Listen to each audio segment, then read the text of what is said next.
চেয়ারে চেপে বক্তব্য রাখলেন, যেমনি জিতে গেলেন দিদি সোজা পথে হাঁটলেন, সিদ্ধারা উঁচু।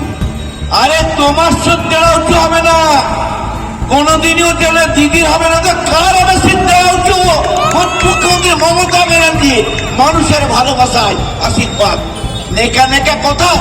ওই জন্য তোমাকে হারিয়ে দেওয়া হলো এমন একটা উপযুক্ত ক্রিকেট তারকাকে দিয়ে। তোমার লজ্জা হওয়া দরকার। গোপনে সিপিএম, গোপনে বিজেপি, আর টিভির উপরে বড় বড় কথা আমি অধীর চৌধুরী। তোমাকে দর বুঝে না বলেই দিয়েছিল দরজা খোলা আছে বেরিয়ে যাও, মল্লিকার্জুন খাড়গে সভাপতি বলে দিয়েছিল। ওর লজ্জা হওয়া দরকার। আরেকটা দেখুন, সুজন বাবুদের কেস, একবারে নীল বিধানসভায় কেস করতাম নেই, পঞ্চায়েতের নেই, দেখতে এই তো সুযোগ, এই তো কোনোদিন পাই নাই, চলো সবাইকে খেপিয়ে দাও। মীনাক্ষী মুখার্জিকে আবল তাবল বলে খেপিয়ে দিচ্ছেন।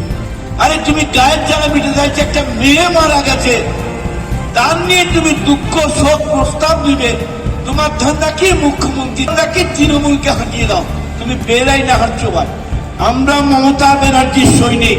গার্ধর দিকে আমরা সম্মান দিই না, গাঁড়োর দিকে সম্মান দিই না, হাফের দিকে সম্মান দিই না, মানুষ থেকে